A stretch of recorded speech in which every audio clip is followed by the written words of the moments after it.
بس اپنی اولاد میں نیکی دیکھ کر خوش ہوا کریں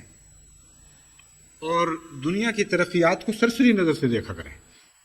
ہو جائیں تو ٹھیک ہے، نہ ہو تو غم کی بات نہیں، لیکن اگر نیکی نہ ہو تو غم میں گھل جانا اور ایسی تکلیف محسوس کرنا کہ اولاد دیکھ لے کہ ہمارے ماں باپ ناخوش ہو گئے ہیں اور تکلیف میں مبتلا ہو گئے ہیں. یہ وہ جذبہ ہے جو حقیقت میں آپ کی دعاؤں کو طاقت دے گا.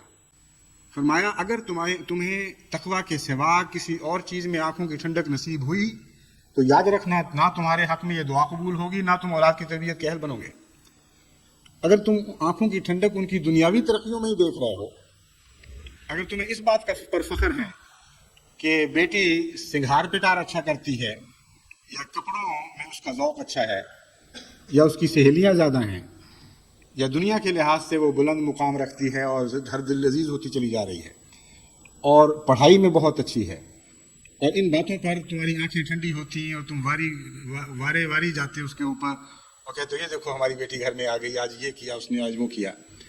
اور تمہیں دل کا سکون نہیں باتوں میں نصیب ہو گیا، تو تم یہ دعا کیسے کرو گے پھر کہ وَجْعَلْنَا لِلْمُتَّقِينَ إِمَامًا؟ کیونکہ مانگی گئی ہے آنکھوں کی ٹھنڈک، اور آنکھوں کی ٹھنڈک کا تقویٰ سے تعلق باندھ دیا گیا. تو فرمایا کہ خالی منہ سے دعائیں کرنا کوئی حقیقت نہیں رکھتا، اور اپنی اولاد کی دنیا کی ترقیات سے تم راضی ہو چکے ہو، اور اگر وہ عبادت نہیں کرتے تو تمہیں دکھ نہ ہوتا ہو، اگر وہ نیکیاں اختیار نہیں کرتے تمہیں تکلیف نہ ہو،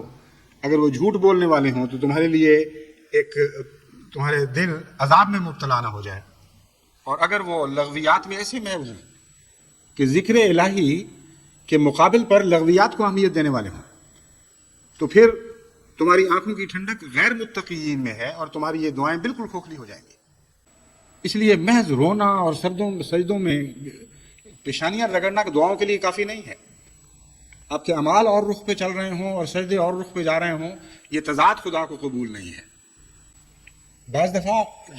جن کی خواہشات ان کے نیک اعمال کے مطابق ہوں ان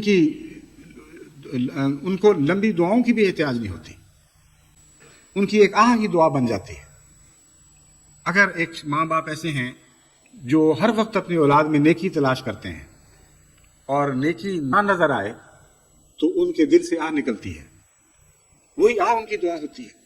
اور خدا تعالیٰ اس پر محبت اور پیار کی نظر ڈالتا ہے. اور وہ جو دنیا پہ راضی ماں باپ ہیں وہ بعد میں اپنی اولاد کو جب بے راہ ہوتے دیکھتے ہیں، ان کی لڑکیاں غیروں سے بھاگ رہی ہیں،